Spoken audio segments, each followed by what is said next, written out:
Hello दोस्तों, नमस्कार। आज के इस वीडियो में हम बात करेंगे ओला इलेक्ट्रिकल मोबाइलिटी लिमिटेड स्टॉक के बारे में। दोस्तों, रिसेंटली हमने देखा कि ओला में एक बहुत ही बड़ा जंप आया, बहुत सारे लोगों ने बाई भी किया एंड अगेन यहाँ पर हमें एक गिरावट देखने को मिली। तो क्या ये पंप एंड डंप था? अगर पंप एंड डंप होता तो यहाँ पर स्टॉक में हमें आगे क्या देखने को मिलेगा कि स्टॉक में एक रिवर्सल नहीं होगा।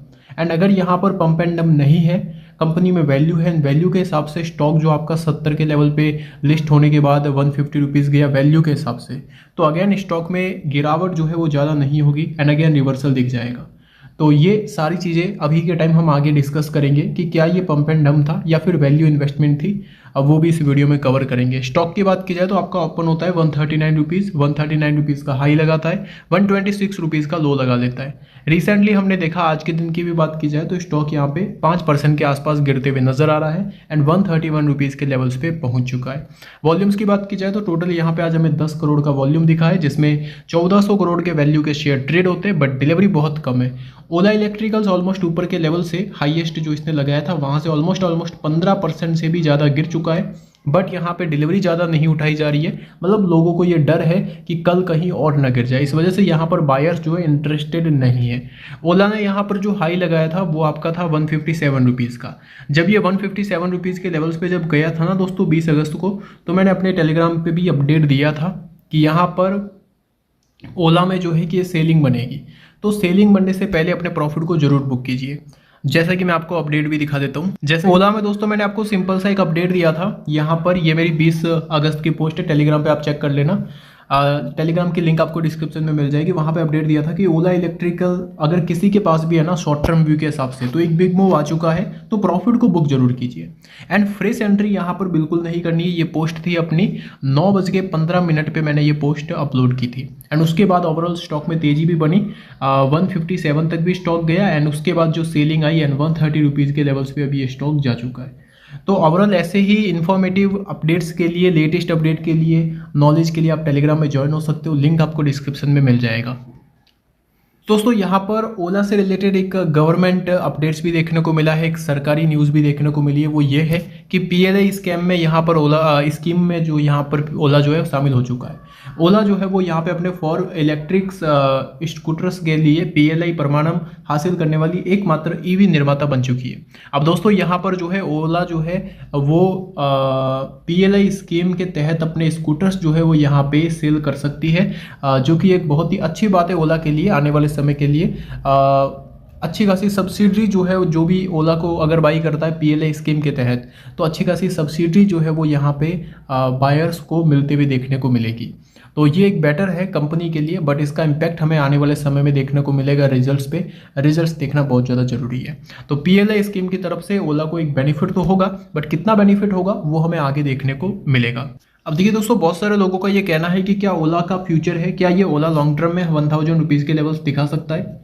देखिए, फ्यूचर का अगर देखा जाए तो किसी को पता नहीं होता है मार्केट में, बस एक प्रिडिक्शन होती है कि क्या सही है और क्या गलत है। ऐसे में अगर मेरी प्रिडिक्शन की बात करूं तो हमें क्या चाहिए, हमें बस यही चाहिए कि कंपनी प्रॉफिट करे।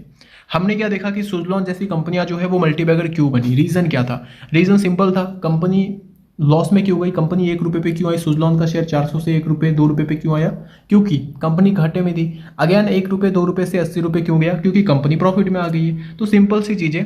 ओला यहाँ पर जो है कि अभी तो चलो लॉस में, स्टॉक में जंप आया, तो नॉर्मली मैं इसे ऑलमोस्ट पंप ही मानूंगा कि स्टॉक को पंप किया गया है। बट यहाँ पे फ्यूचर ग्रोथ के हिसाब से जो लोग एक्सपेक्टेशन लेके बैठे हैं, 1000 रुपीज़ के लेवल्स के टारगेट्स लेके बैठे हैं, सिंपल सा मेरा यही व्यू है कि अगर कंपनी तगड़ा प्रॉफिट करती है तो वहाँ तक जा सकती है।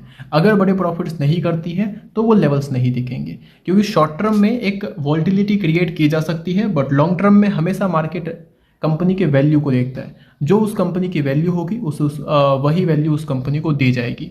ओला का बिजनेस मॉडल बेटर है, बट इस बिजनेस में कंपिटिटर्स भी है। उसी के साथ साथ मार्केट कैप की बात की जाए, 57,000 करोड़ का यहाँ पर मार्केट कैप हमें देखने को मिल रहा है।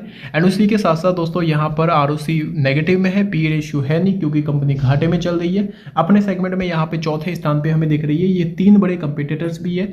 रतन इंडिया पावर्स भी इस कंपनी का कंपिटिटर है।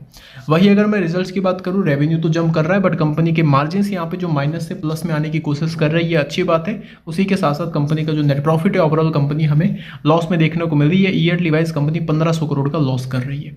बैलेंस शीट में कुछ ज़्यादा खास है नहीं। रिजर्व की बात की जाए बहुत ज़्यादा माइनस में है, डेप्ट बहुत ज़्यादा है। उसी के साथ साथ एसेट जो है वो यहाँ पे बहुत देखने को मिल रहे हैं 7,700 करोड़ के, बट डेप्ट जो है वो बहुत ज़्यादा देखने को मिल रहा है। देखिए ओला में मेरा सिंपल सा व्यू है। ओला में मैं यहाँ पर Q2 के रिजल्ट्स का वेट करूंगा, क्योंकि मुझे यहाँ पर क्या दिख रहा है कि कंपनी के जो मार्जिन है ना वो माइनस से प्लस में जा रहे हैं। अगर आप यहाँ पे देखेंगे तो 32,000 माइनस के आंकड़े थे, फिर 214 रह गए, फिर 48 रह गए, अभी 25 रह चुके हैं। 25 माइनस के मार्जिन रह चुके हैं। अगर ये मार्जिन्स प्लस में चले जाएंगे ना तो कंपनी क्या दोस्तों प्रॉफिटेबल बन जाएगी। अगर मार्जिन्स कंपनी के प्लस में चले जाते हैं तो कंपनी प्रॉफिटेबल बन जाएगी, एंड उस बेसिस पे फिर कंपनी का पी रेशियो भी शो होना शुरू होगा। तो मैं ओला में क्या करूंगा, Q2 के रिजल्ट्स का वेट करूंगा। हमने क्या देखा कि यहाँ पे लास्ट क्वार्टर कंपनी के मार्जिन -20% थे, अभी -12 है। तो मे बी शायद ऐसा हो सकता है कि अगले क्वार्टर में कंपनी के जो मार्जिन है वो -5% रहे, उससे अगले क्वार्टर यहाँ पे कंपनी के मार्जिन प्लस में आ सकते हैं। तो ये मेरा पर्सनली व्यू है। तो ओला में सिंपल सी चीज़ें, अगर मेरा नज़रिया लॉन्ग टर्म है तो मैं इसमें यहाँ पर Q2 के रिजल्ट्स का वेट करूंगा। Q2 के रिजल्ट्स में मुझे अगर मार्जिन में इंप्रूवमेंट दिखता है तो मैं कहीं ना कहीं यहाँ पे इसमें निवेश का विचार करूंगा। बाकी दोस्तों थोड़ा सा रिस्क ये भी है क्योंकि पब्लिक के पास बहुत ज़्यादा है। जैसे ही थोड़ी नेगेटिव न्यूज आएगी स्टॉक क्रैश करेगा, थोड़ी सी मान लो कोई पॉजिटिव न्यूज आती है तो स्टॉक में तेजी बहुत स्लो बनेगी। क्यों? क्योंकि हमें ये देखने को मिलेगा कि पब्लिक कभी भी अचानक बाइंग नहीं, धीरे धीरे करके बाइंग करती है।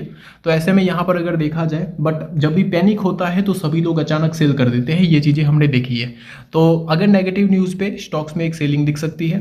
FI एंड DI वालों की होल्डिंग कम है तो थोड़ा सा हमें रिस्क देखने को मिल रहा है। कंपनी में लॉन्ग टर्म निवेश व्यू के हिसाब से मैं ओनली फॉर तभी मैं ऑलमोस्ट कंपनी के Q2 के रिजल्ट्स का वेट करूंगा, रिजल्ट्स को देखूंगा, उसके बाद मैं निवेश करने की सोचूंगा। शॉर्ट टर्म पर्पज के हिसाब से मेरा क्या व्यू है, शॉर्ट टर्म व्यू के हिसाब से दोस्तों मेरा ये मानना है ओला में सिंपल सा व्यू है। ओला अभी के टाइम 126 रुपये का ये जो सपोर्ट रेंज था वहाँ पे आज सपोर्ट लिया, सपोर्ट लेके रिवर्स किया। जब तक 126 के ऊपर है तब तक कोई प्रॉब्लम नहीं। अगर ये लेवल टूट जाता है 126 का तो स्टॉक यहाँ पर 116 रुपये 107 रुपये के लेवल्स दिखा सकता है। अगर आप देखेंगे तो फिबोनाची का जो लेवल्स था 126, तो उसी लेवल से आज स्टॉक ने रिवर्सल दिया है। 126 के नीचे आता है तो 116 रुपये एंड 107 रुपये के लेवल्स दिखा सकता है। शॉर्ट टर्म में अगर ये स्टॉक जो है 3-4% अगर जंप ही करता है तो मैं बाइंग की कोशिश नहीं करूंगा, क्योंकि ऑलरेडी मूवमेंट दिख चुका है। अगर यहाँ से जंप आता है मैं यहाँ पे बाई करूँ तो अगेन वो स्टॉक गिरेगा तो मैं वहाँ पे फंस सकता हूँ। ओला में शॉर्ट टर्म पर्पस के हिसाब से 5 से 6% 10% तेजी के पीछे मैं नहीं भागूंगा। अगर स्टॉक मेरे से मिस भी होता है तो भी कोई दिक्कत नहीं है। लॉन्ग टर्म व्यू के हिसाब से मैं Q2 के रिजल्ट्स का वेट करूंगा, एंड अगर मैंने लिया हुआ है तो मैं यहाँ पर नॉर्मली 126 रुपीज़ का SL लेके चलूंगा। Thank you.